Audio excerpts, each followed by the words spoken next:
Hi friends, recipe മലബാറിക്കസിൻ്റെ പുതിയൊരു വീഡിയോയിലേക്ക് എല്ലാവർക്കും സ്വാഗതം. അപ്പോൾ ഇന്നൊരു സാമ്പാറിൻ്റെ റെസിപ്പി ആയിട്ടാണ് വന്നിട്ടുള്ളത്.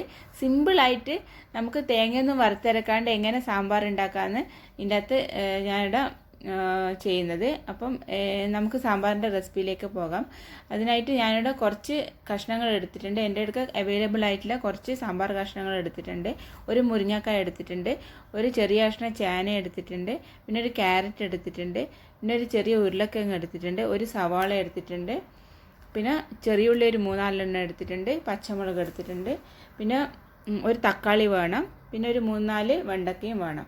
അതിന് ആദ്യം ചെയ്യേണ്ടത് വെണ്ടക്കയും തക്കാളിയും ഒഴികെയുള്ള ബാക്കിയെല്ലാ കഷ്ണങ്ങളും നമുക്ക് കുക്കറിലേക്ക് ഇട്ട് കൊടുക്കാം. ഇപ്പോൾ കഷ്ണങ്ങളെല്ലാം ഞാനിവിടെ ഇട്ട് കൊടുത്തിട്ടുണ്ട്. വെണ്ടക്കയും തക്കാളിയും ഒഴികെയുള്ള ബാക്കിയെല്ലാ കഷ്ണങ്ങളും ഇട്ട് കൊടുത്തിട്ടുണ്ട്.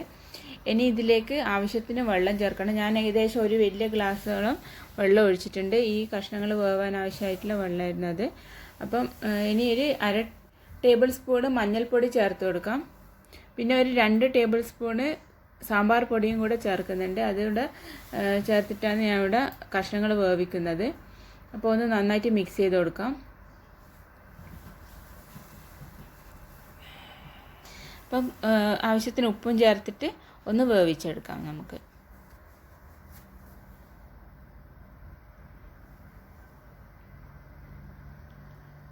ഇനി ഇതൊരു വിസിൽ വരുന്നവരെ നമുക്ക് അടച്ചു വെച്ച് വേവിക്കാം.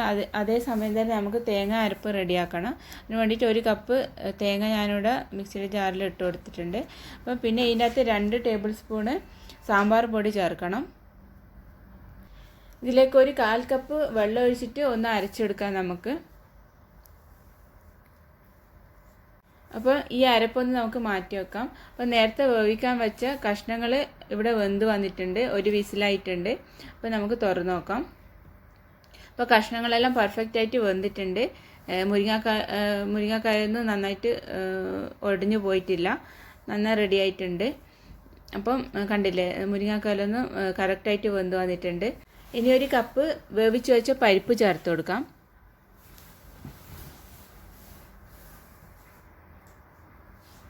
ഇതിലേക്ക് കട്ട് ചെയ്ത് വെച്ച വെണ്ടയ്ക്കയും തക്കാളിയും ചേർത്ത് കൊടുക്കാം. അപ്പോൾ ഒന്ന് മിക്സ് ചെയ്തതിന് ശേഷം നമുക്ക് ഇതൊന്ന് തിളച്ച് വരണം. അതിന് ശേഷം നമുക്ക് വാളൻപുളി പിഴിഞ്ഞത് ഒഴിച്ചു കൊടുക്കാം. ഒരു ചെറിയൊരു നെല്ലിക്ക വലുപ്പത്തിലുള്ള പുളി മാത്രമേ ഞാനിവിടെ എടുത്തിട്ടുള്ളൂ. തക്കാളി ചേർത്തത് കൊണ്ട് തന്നെ അധികം പുളി ആവശ്യമില്ല. അപ്പം നമുക്ക് പുളി പിഴിഞ്ഞത് ചേർത്ത് കൊടുക്കാം.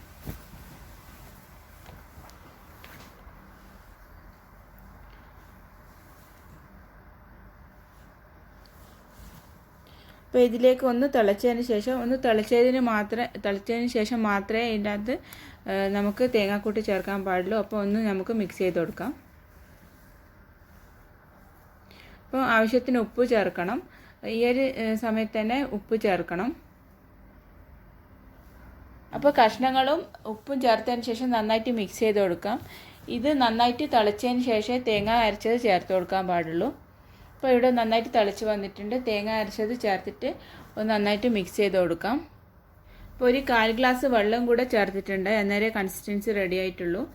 അപ്പോൾ ഇതിവിടെ നന്നായിട്ട് തിളക്കുന്നവരെ ഒന്ന് നമുക്ക് വെയിറ്റ് ചെയ്യാം. അപ്പോൾ കഷ്ണങ്ങളെല്ലാം നല്ല പെർഫെക്റ്റ് ആയിട്ടുണ്ട്, ഒരുപാട് വെന്തുടഞ്ഞു പോയിട്ടില്ല. സാമ്പാറിൻ്റെ കഷ്ണങ്ങൾ എന്ന് പറയുമ്പോൾ ഓരോരോ കഷ്ണങ്ങൾക്കും വേവ് വ്യത്യാസപ്പെടും. ഇപ്പം വഴുതനങ്ങയും വെണ്ടക്കയെല്ലാം എങ്കിൽ കുറച്ച് ലാസ്റ്റ് ചേർത്താൽ മതി. ബാക്കിയുള്ള കഷ്ണങ്ങളെല്ലാം ഏകദേശം ആദ്യം ചേർക്കുക തന്നെ വേണം. അപ്പോൾ ആവശ്യത്തിന് ഉപ്പ് ചേർത്ത് കൊടുത്തിട്ടുണ്ട് ഞാൻ. അപ്പം ഒന്ന് മിക്സ് ചെയ്തതിന് ശേഷം നമുക്ക് ബാക്കി കാര്യങ്ങൾ ചേർത്ത് കൊടുക്കാം. അപ്പം സാമ്പാറെല്ലാം നന്നായിട്ട് തിളച്ച് വന്നിട്ടുണ്ട്. ഏകദേശം എല്ലാ കഷ്ണങ്ങളും ഒന്ന് വെന്ത് വന്നിട്ടും കൂടെയുണ്ട്. അപ്പോൾ ഇതിലേക്ക് നമുക്ക് ഒരു ചെറിയ കഷ്ണം ശർക്കര ചേർത്ത് കൊടുക്കാം. ഈ ഒരു ടേസ്റ്റ് എന്ന് പറയുന്നത് നല്ലൊരു ടേസ്റ്റ് ഉണ്ടോ ഇങ്ങനെ ചേർത്താൽ. അപ്പോൾ ഇതിലേക്ക് ഇനി താളിച്ചൊഴിക്കേ വേണ്ടൂ. അപ്പോൾ നമുക്കൊരു ചീനച്ചട്ടിയിൽ കുറച്ച് വെളിച്ചെണ്ണ ഒഴിച്ചു കൊടുക്കാം. ഒരു 3 ടേബിൾ സ്പൂണാണ് വെളിച്ചെണ്ണ ഒഴിച്ചിട്ടുണ്ട് ഞാനിവിടെ. 1 ടേബിൾ സ്പൂണ് കടുക് ചേർത്ത് കൊടുക്കാം. അപ്പോൾ കടുക് പൊട്ടിയതിന് ശേഷം നമുക്ക് ഇതിലേക്ക് കറിവേപ്പിലയും വറ്റൽമുളകും ഒരു 3 അല്ലി വെളുത്തുള്ളിയും ചതച്ചത് ചേർത്ത് കൊടുക്കാം.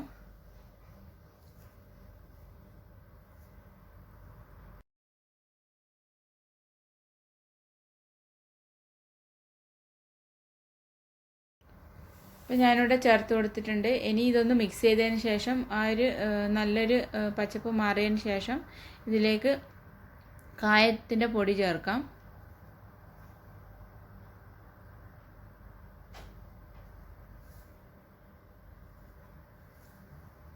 അപ്പം കായപ്പൊടിയും കൂടെ ചേർത്ത് കൊടുത്തിട്ടുണ്ട്. ഒന്ന് നന്നായിട്ട് മിക്സ് ചെയ്തതിന് ശേഷം ഇതിലേക്ക് ഒഴിച്ചു കൊടുക്കാം.